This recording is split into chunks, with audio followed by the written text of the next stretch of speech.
Es que yo antes de empezar a escribir un libro necesito leer lo que sea de García Márquez. Cojo cualquier libro en la librería, abro el libro por cualquier página y necesito la musicalidad de su prosa. Tiene efecto desatascante en mi cerebro. Es como si me metiese en una especie de aceite de 3D, ¿sabes? Para desenroscar, para desatascar las piezas oxidadas de mi cerebro. Yo leo páginas de García Márquez para empezar a arrancar, siempre. Pero no por el argumento, porque son libros que ya he leído, ya me sé la historia. Es la música, ese dominio del lenguaje tan maravilloso que tenía, ¿no?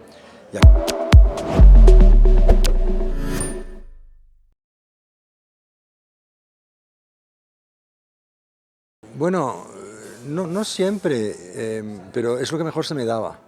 Es la vida la que te pone en el... ¿Sabes? Acabas haciendo lo que mejor se te da. Y la verdad es que yo cada vez que escribía algo conseguía publicarlo y conseguía así, pues poco a poco pues te vas enterando de que sirves para eso. Yo al principio quería ser director de cine, quería hacer muchas otras cosas. Al final hace ya más de 30 años que sé que lo que se me da es esto y a ello me dedico, a contar historias. Ahora, yo cuento historias que han pasado, historias reales. Es lo que es lo que a mí me motiva, ¿no? Y me interesa además. Explorar pues eso, los conflictos de los personajes, las dificultades, luego ciertas conductas.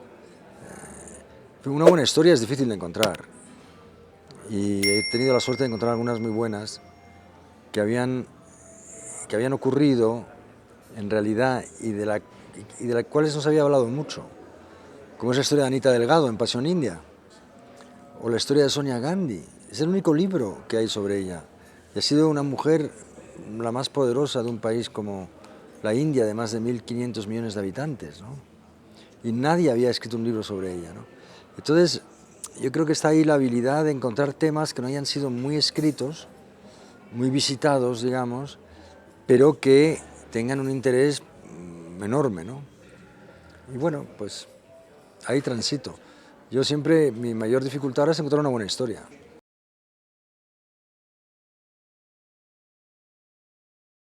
Mi papá era aviador, mi papá trabajaba en una línea aérea y me llevaba muchas veces con él a atender el vuelo. Porque en la época no había la seguridad, no había todo esto, no había todos estos problemas que hay ahora, ¿no? Y se iba andando por la pista a recibir el avión y mientras que había el cambio de tripulación yo subía al avión. Estaba ahí un rato y lo hurgaba todo, me metía en la cabina. Y yo cada vez que monto en un avión hoy en día, y mira que vuelo a veces, siento esa misma emoción que sentía de pequeño. Eso se me quedó. Y luego mi papá nos llevaba a mi hermano y a mí, bueno, a la familia. Él tenía la ventaja de que no pagaba billetes de avión y nos lo hizo aprovechar, ¿no? Nos llevaba a Asia, a África, nos enseñó todo el mundo. Y a mí se me quedó ya ese gustillo siempre. Lo que pasa es que luego cambió mucho, ahora todo el mundo viaja, pero cuando yo viajaba con mi papá no viajaba nadie. Cuando nos encontrábamos de vez en cuando, muy de vez en cuando, con algún otro español en Japón o en cualquier sitio, era como, ¿qué haces tú aquí? Una fiesta, ¿no? Hoy no, ni siquiera te pararías a hablar con él, ¿no? Y era otro mundo, era viajar en los años 70 del siglo pasado y 60, era todavía un mundo preso de la tradición, un mundo que no estaba globalizado. O sea, llegabas al aeropuerto la primera vez que pasé por el aeropuerto de Bangkok era como unas cabañas grandes. Llegamos de noche, estaban los empleados durmiendo en el suelo, la ciudad era todo muy negro, no había iluminación, era muy misterioso todo olía como distinto, era realmente otro mundo. Hoy llegas a Bangkok y no te da la impresión de que has cambiado de mundo. El aeropuerto es brillante, venden lo mismo en cualquier otro sitio. O sea, realmente el mundo se ha reducido en estos últimos años, en su diversidad, en su complejidad. Pero por otra parte también es verdad que hay una cosa que yo he visto, y eso lo he visto, la disminución global de la miseria, de la pobreza extrema. Porque los primeros viajes a la India en los años 66, 67, 70, 71, 72, había una pobreza que hoy no se ve. En eso el mundo ha mejorado. Yo en eso soy optimista.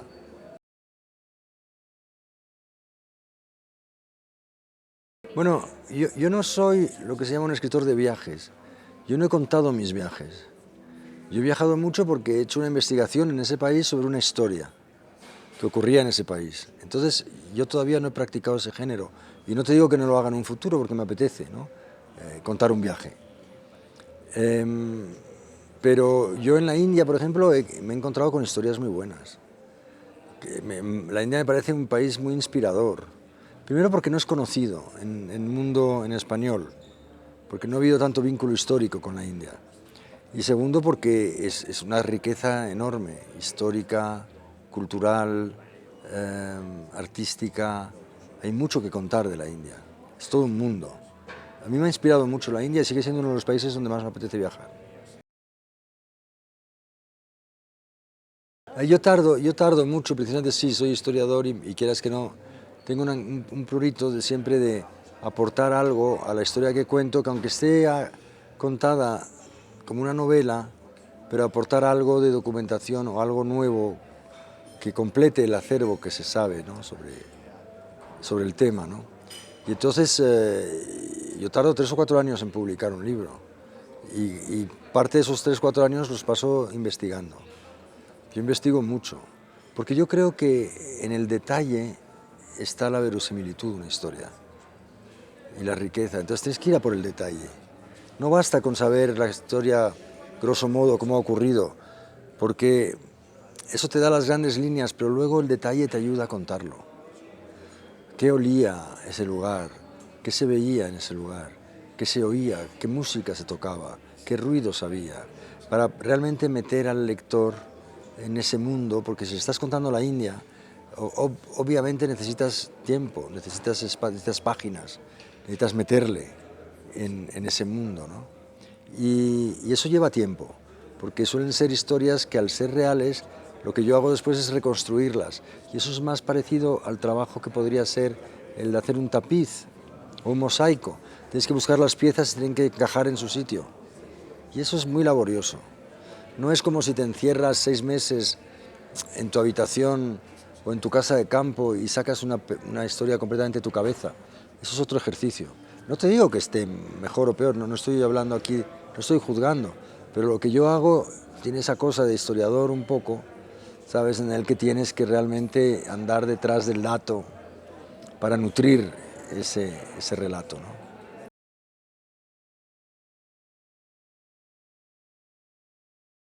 Es que eso no hay una regla para elegir unas historias. Yo creo mucho en el tópico que dice que son las historias que eligen a sus escritores y no al revés. No hay una regla, porque a veces es como si yo le preguntara a usted, dígame cómo se enamora de los hombres. ¿Hay alguna norma? ¿Necesitan cumplir algún tipo de característica? Seguro que usted dice que le gustan los rubios y ojos azules, a lo mejor se enamora de uno morado, de uno moreno y con ojos oscuros. Con las historias es un poco lo mismo, es una relación de emoción, basada en la emoción. Entonces te atrapa una historia, no sabes muy bien por qué, pero te dices, uy, esto lo tengo que contar, esto es para mí, esto sabré contarlo, esto me emociona. Hay algo que resuena en tu interior y que te hace el portador de ese mensaje de alguna manera, ¿no? De que tú tienes que... Y entonces no hay normas, o sea, yo puedo elegir una historia porque leo una noticia en un periódico y digo, hombre, voy a hurgar aquí, o porque un amigo mío me dice, oye, ¿por qué no intentas escribir esto de una manera que tú lo harías, una épica que... Entonces a lo mejor hago caso y en efecto, así dice El imperio eres tú. O de repente porque me encuentro con alguien que me emociona, como el encuentro con Leopoldo López, que acaba de llegar de años de privación de libertad a Madrid solo, en plena pandemia, después de una escapada espectacular, donde casi le pillan. Y me cuenta su vida y digo, coño, esto es un libro. Entonces no hay una norma, no hay un método de decir, mira, para buscar una historia o con buenos personajes tienes que... No. depende.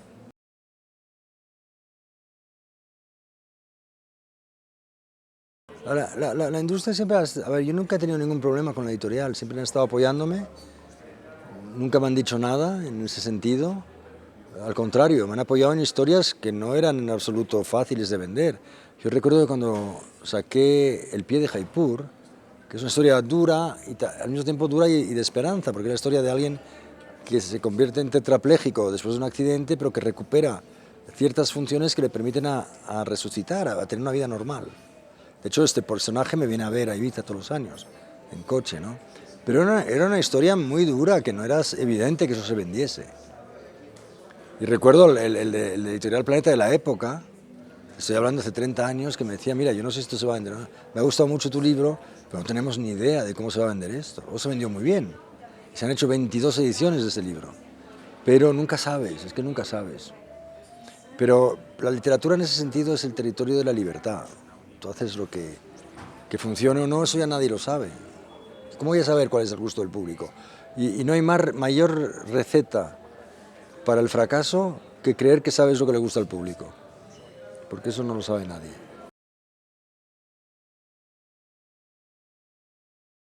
Yo leo mucha no ficción.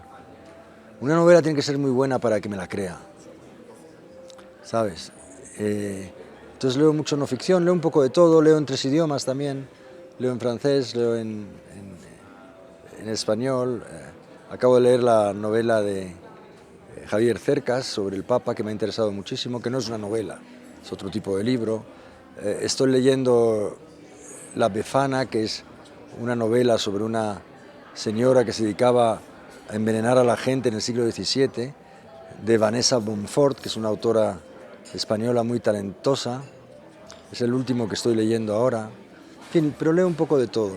Procuro estar al tanto de las novedades y leer también libros de historia que me interesan.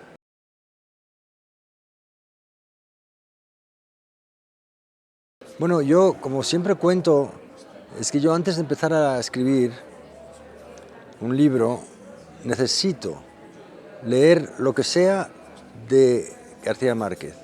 Cojo cualquier libro en la librería, abro el libro por cualquier página y necesito la musicalidad de su prosa. Tiene efecto desatascante en mi cerebro. Es como si me metiese en una especie de aceite de 3D, ¿sabes? Para desenroscar, para desatascar las piezas oxidadas de mi cerebro. Yo leo páginas de García Márquez para empezar a arrancar, siempre. Pero no por el argumento, porque son libros que ya he leído, ya me sé la historia. Es la música, ese dominio del lenguaje tan maravilloso que tenía, ¿no? Y aquí yo era un grandísimo admirador de Germán Castro Caicedo, grandísimo autor. Me encantaba porque él contaba la realidad también, y cómo la contaba, ¿eh?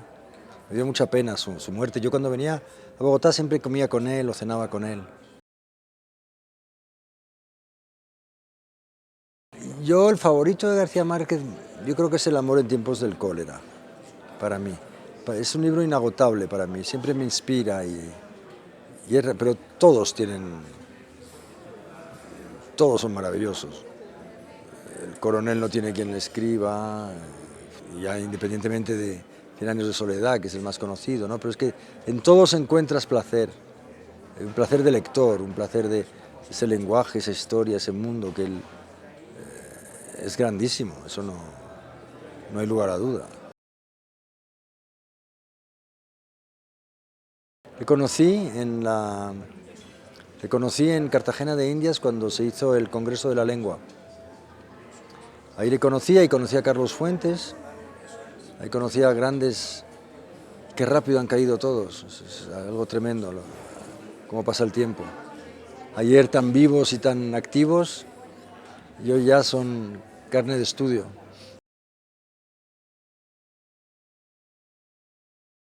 Yo sí, yo no sé hacer otra cosa y yo creo que seguiré escribiendo mientras tenga fuerzas de andar por ahí y sobre todo curiosidad, ¿no? Porque al fin y al cabo la curiosidad es lo que te mueve. Quieres saber, conocer y tal, mientras tenga eso. Pero bueno, yo creo que lo terrible de la vejez es que el cuerpo no te sigue, pero la mente, yo me siento como si tuviera 30 años, de verdad, ¿eh? y me entusiasmo por las historias como si tuviera 30 años. El único problema es que el cuerpo no sigue a veces. Me canso antes, ya no tengo esa capacidad de concentración que tenía antes para escribir, escribo más lento, o sea, pero eso es la vejez, ¿no?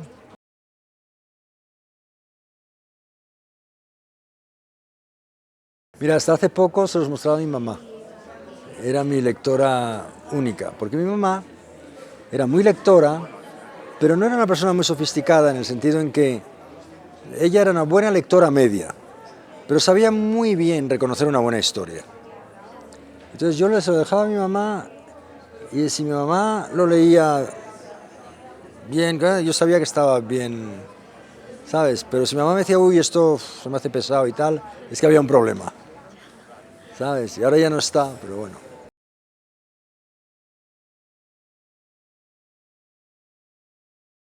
Bueno, ya hay historias que tengo ahí aparcadas, que las he pensado hacer y al final, por alguna razón o por otra, no las he hecho, ¿no? Tengo algunas. Me hubiera gustado escribir un libro sobre la guerra de la Triple Alianza, que modificó la historia de Sudamérica. Es una historia muy negra y no he encontrado el ángulo para hacerlo. Luego sí, hay temas que uno siempre ha querido hacer, pero es difícil encontrar el ángulo de ataque de esa historia o la documentación. Pero bueno, también quiero cambiar un poco, quiero cambiar de género, quiero probar otras cosas, porque ya estas grandes investigaciones que te llevan años de bibliotecas y de tal, pues cansan. Quiero hacer algo un poco más ágil, quiero intentar cambiar, probar otras cosas. Bueno, he escrito bastante sobre Brasil. He escrito 2 libros sobre Brasil y luego escribí el libro sobre la expedición de la vacuna que ocurre en México y en gran parte ocurre en Latinoamérica. Acabo de escribir un libro sobre Venezuela. Entonces, obviamente, Latinoamérica es mi centro de interés. Es verdad que también he escrito sobre la India. La prioridad realmente no está en el lugar. Si encuentro una buena historia mañana en Colombia, me lanzo a ella. Pero si no es en Colombia y la buena historia aparece en Hawái, me lanzo a ella también, porque mi prioridad es esa buena historia. Lo otro es un poco secundario. Hombre, si encima tiene que ver con el mundo en el que me muevo y el mundo de mi querencia, que es Latinoamérica, que yo siento muy mío, pues mejor. Pero esa es mi prioridad, ¿no?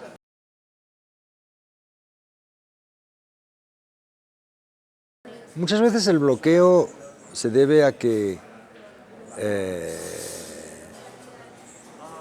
has empezado mal. Es un problema de estructura. Se te está cayendo el edificio. Pero yo cuando doy clases, por ejemplo, de literatura creativa y tal, muchos alumnos me dicen es que yo me siento a escribir frente al ordenador y no me sale nada, y me frustro. Y bueno, yo también.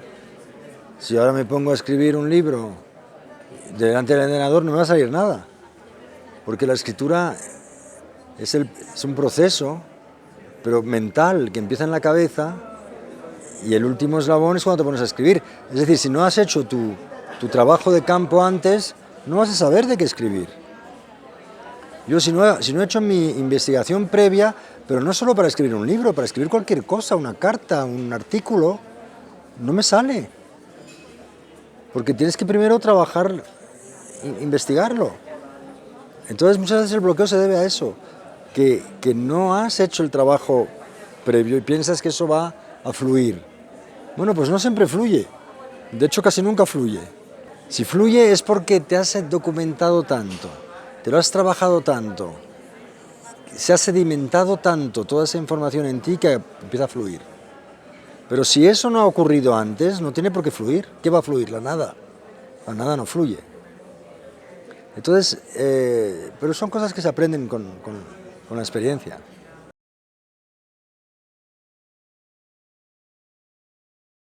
Mira, yo no sé, me hacen mucho esa pregunta, pero yo la inteligencia artificial, lo poco que la he usado, a mí me está ayudando en la investigación. Yo tengo que hacer un artículo mañana sobre el tráfico en la ciudad de Bogotá y le voy a preguntar a Grok o a Perplexity, oye, dime las cosas más interesantes y más notorias sobre el tráfico en la ciudad de Bogotá. Y me va a hacer una investigación que a lo mejor tardaría 4 días. Entonces yo como herramienta para investigar me parece muy útil. Ahora, ya si me preguntas para hacer un libro basado en que la inteligencia artificial te haga el argumento, todo eso yo ahí no me he metido. Ni me apetece meterme, porque tampoco quiero, el trabajo lo quiero hacer yo. Pero como ayuda, como herramienta, buenísimo. Y está para quedarse. Eso por mucho que se proteste y tal, está para quedarse. Yo creo que yo lo supe cuando vi a mi hija hacer los deberes con inteligencia artificial. Mi hija estaba terminando el bachillerato hace 2 años cuando empezó con ChatGPT. Oye, inmediatamente empezó. Y dicen, pues no hagas eso, que es trampa. Ahora todos lo hacen. Lo que era trampa hace 2 años ahora está aceptado. Y no hay marcha atrás con eso. Hay que aprender a convivir con ello.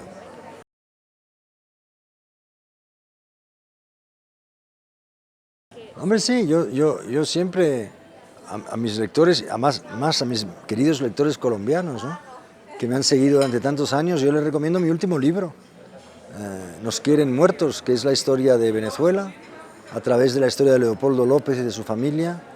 Y en realidad es una historia muy latinoamericana y es una historia que yo creo que aporta mucha luz sobre lo que pasa también en el resto del continente y en el resto del mundo, porque Venezuela es solo una parte de ese escenario mundial donde se libra hoy la gran batalla entre los países autocráticos y los países democráticos, ¿no? Y para todos los que nos gusta la libertad, yo recomiendo leer Nos quieren muertos, porque los que no les gusta la libertad, ellos nos quieren muertos a nosotros.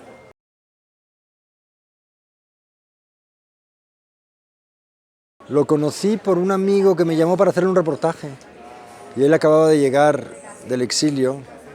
Lo conocí en Madrid, luego conocí a su mujer y al principio dije, reportaje nada, que hay un libro, porque me contaba unas escenas maravillosas y un libro donde todo era verdad. Digo, esto es un documento, esto es un testimonio, esto hay que escribirlo.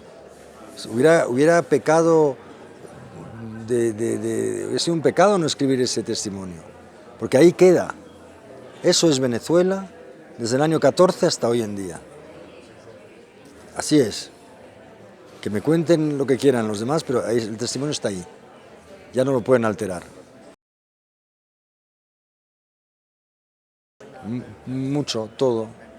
Porque era una historia de amor también. Él seguiría en la cárcel si no fuese por su mujer. Eso me lo dijo Jared Genser, el abogado especialista en sacar de las mazmorras de las tiranías del mundo a presos de conciencia. Me dijo, sin Lilian Tintori, Leopoldo estaría en la cárcel todavía. Este le llaman el extractor, un personaje formidable que también descubrí en esta historia, ¿no? Y luego hay escenas que no me las hubiera podido inventar, cuando deciden en lo más negro de su andadura tener un hijo, porque dice, Maduro no va a decir cuántos miembros de la familia voy a tener yo. Esa voluntad de dignidad, cómo el juicio consiguen declarar unos tíos que habían torturado para que quedarse en contra y declaran a favor. O sea, cómo dentro de todo hay mucho más heroísmo de lo que uno puede esperarse. Hay escenas buenísimas. La primera noche en la cárcel, la primera visita a los niños. ¿Qué les dicen a los niños? Porque claro, la cárcel para los niños es donde van los malos. ¿Qué ha hecho papá? Entonces había que contarle todo esto. Una historia muy bonita, muy humana, muy llena de conductas ejemplares y al mismo tiempo de esa búsqueda de lucha por la libertad, ¿no?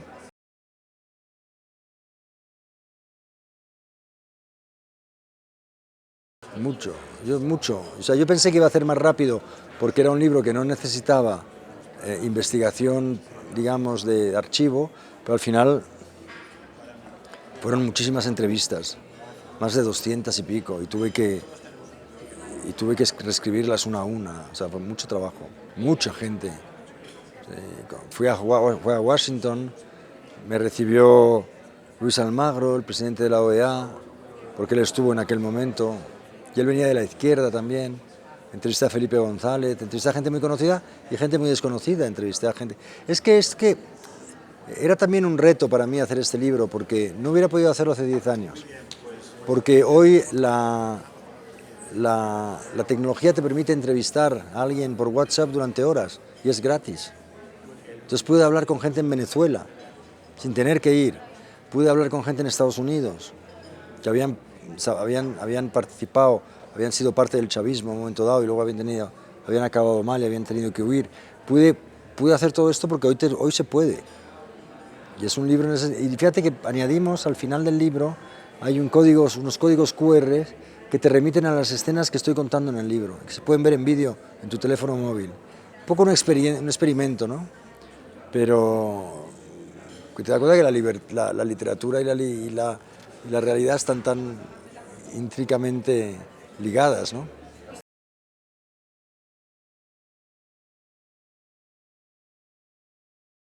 No ha habido, cuando Vargas Llosa escribió una columna a favor del libro, recomendándolo, inmediatamente los chavistas lanzaron bulos en redes sociales diciendo que yo había cobrado dinero para escribir el libro, que me habían encargado el libro los padres de Leopoldo, en fin, que había cobrado 300.000 euros, que es una locura. Pero eso lo decían, claro, es el arma que tienen ellos, siempre denigrar, procurar eso, matarte socialmente, tal, pero vamos, duró poco y lo demás han estado muy callados el resto del tiempo.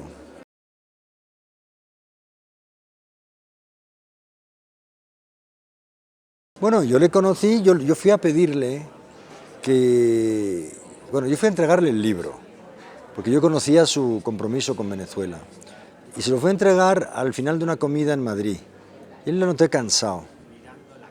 Y mi gran sorpresa fue que la semana siguiente publicó su columna, la dedicó al libro, y además con el título del libro, Nos quieren muertos. Y el otro día, después de su muerte, leo que aquel entonces había ido directamente a la comida al hospital, y había leído el libro en el hospital, y que estaba enfermo. Pero yo pienso que, estando enfermo en un hospital y escribir una crónica sobre el libro, es un acto muy de agradecer, ¿sabes? En aquel entonces él ya sabía que le quedaban 5 años de vida. Bueno, menos. Él estaba ya muy enfermo. Entonces todavía se lo agradezco más, ¿no? Muchas gracias. Muchas gracias y muchas gracias a todos los lectores.